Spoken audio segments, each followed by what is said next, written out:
You guys, this Justin Baldoni and Blake Lively situation just got crazier with the way that Justin this week filed a $250 million lawsuit against the New York Times. His lawyer has been speaking to the press saying that they are really going to be fighting this battle, and we are going to get into all of the new details that have come out about the situation.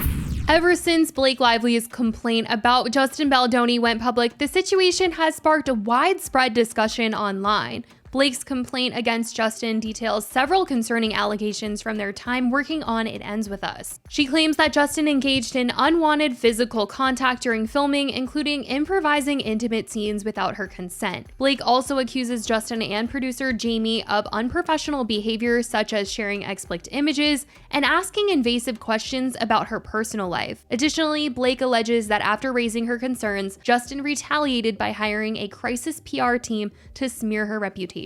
In response, Justin has denied all allegations, calling them false and defamatory, and is reportedly planning to file a countersuit, which we're gonna get more into. The controversy has had significant fallout, with Justin being dropped by his talent agency WME and several organizations publicly distancing themselves from him. Meanwhile, Blake has received support from the industry, as well as just other members from It Ends With Us have come out to speak in support of Blake. Jenny Slate and Brendan Sklenar have both shared statements in support of her. In a statement provided exclusively to Today.com, Slate says she stands by her loyal friend and trusted source of emotional support. As Blake Lively's castmate and friend, I voice my support as she takes action against those reported to have planned and carried out an attack on her reputation, Slate said. Blake is a leader, loyal friend, and a trusted source of emotional support for me and so many who know and love her. She continued, "What has been revealed about the attack on Blake is terribly dark, disturbing,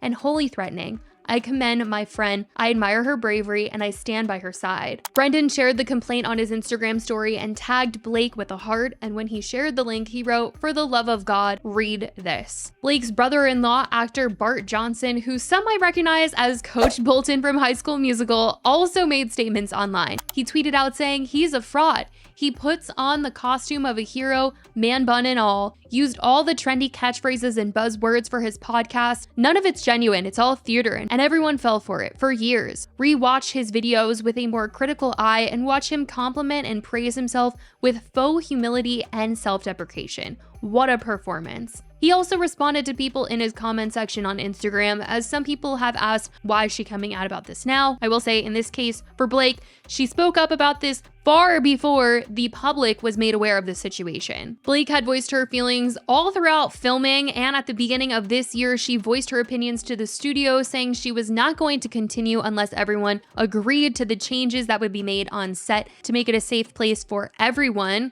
And Justin also signed off in this agreement that he was no longer going to do things such as talk about her dead father, go into her dressing room without permission, improvise intimacy scenes, all of these things. It's just us, the public, hearing about them for the first time. When the movie came out, there were some articles that were put out in August saying that she was uncomfortable on set, but they were honestly washed away by articles that made her out to seem like she was controlling the movie and taking over, and that was just the conversation that was way bigger than her being uncomfortable on set. Bart defended Blake in his comments section, saying her complaints were filed during the filming on record long before the public conflict. The cast unfollowed him for a reason. Read this article before spitting ignorance. His PR team was stellar, gross and disgusting, but highly effective. Read the article, their text message exchanges, and his PR campaign strategy to bury her by any means necessary. No one is without faults, but the public got played. And he was referencing the New York Times article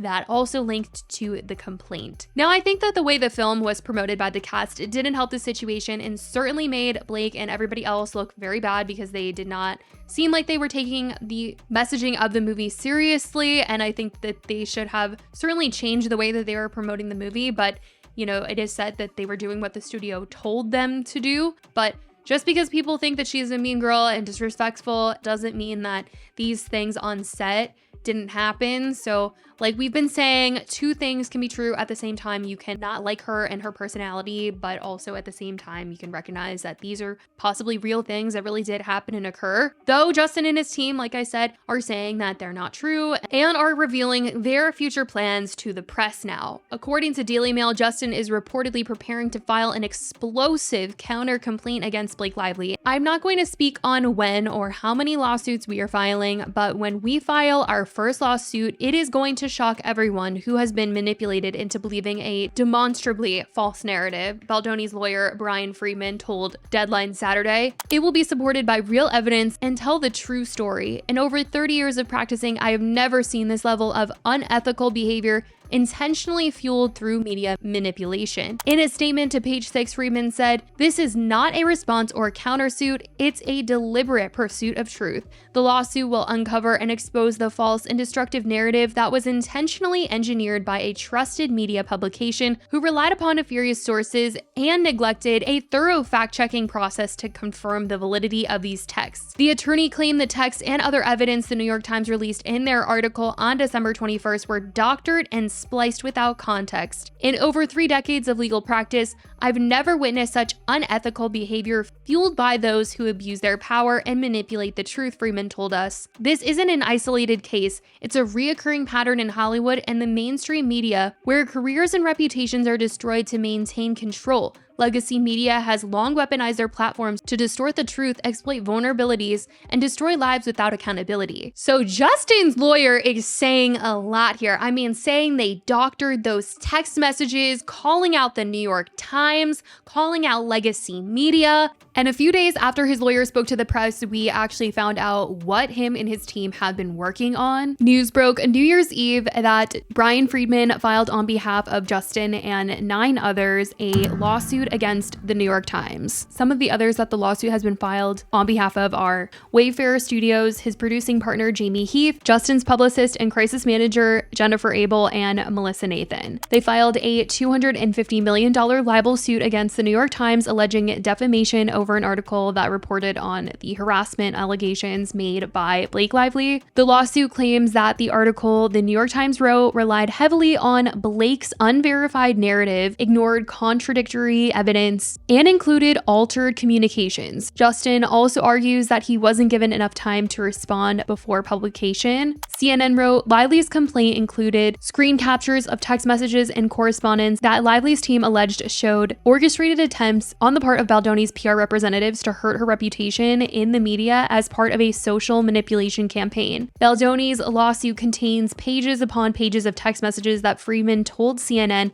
are proof that the text messages published in Lively's initial complaint were doctored and manipulated. He alleges in his complaint that the Times intentionally omitted texts which dispute Lively's narrative. If the Times truly reviewed the thousands of private communications it claimed to have obtained, its reporters would have seen incontrovertible evidence that it was Lively, not plaintiffs, who engaged in a calculated smear campaign, Baldoni's suit states. In response, the New York Times stands by its reporting, stating that the article was thoroughly reviewed based on thousands of original documents, including text messages and emails accurately quoted. A spokesperson for the New York Times told CNN the publication plans to vigorously defend against the lawsuit. Oh my goodness, you guys, I feel like the finger is getting pointed in a different direction every week. Everything is constantly flipping, and I just wonder what the heck is about to happen. But on the topic, I also wanted to mention something else that came out, and this has to do with something that was included in the complaint and also mentioned in the New York Times article that referenced the journalist who posted that video of Blake Lively onto YouTube where she said it was like the worst interview of her career, and Blake Lively was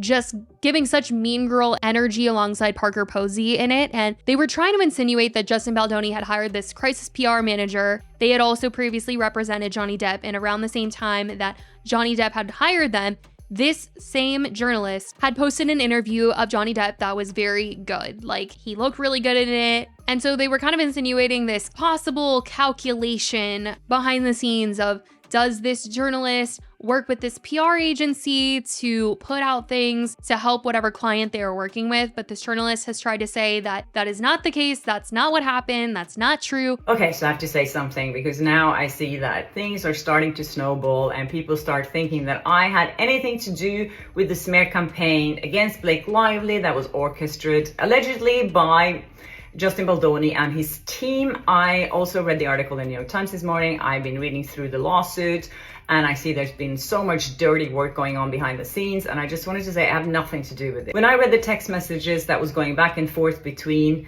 Justin Baldoni's PR team, I was as shocked and appalled like everyone else, and I would never take part in anything like that. That's such an insult to me, and I really hope that if you have time, check out my video that I just posted on YouTube where I explain things, because I don't want a part of this. I posted a video, I showed how Blake Lively was behaving in my interview, and that's it. So that is what has been going on since all of this has started. I guess we'll just have to see what ends up happening, but as of right now, that's what's come out and been said in the situation. I certainly want to know what you guys think in the comments. Let me know your thoughts. I love you guys so much, and I will talk to you in the next video. Bye, guys.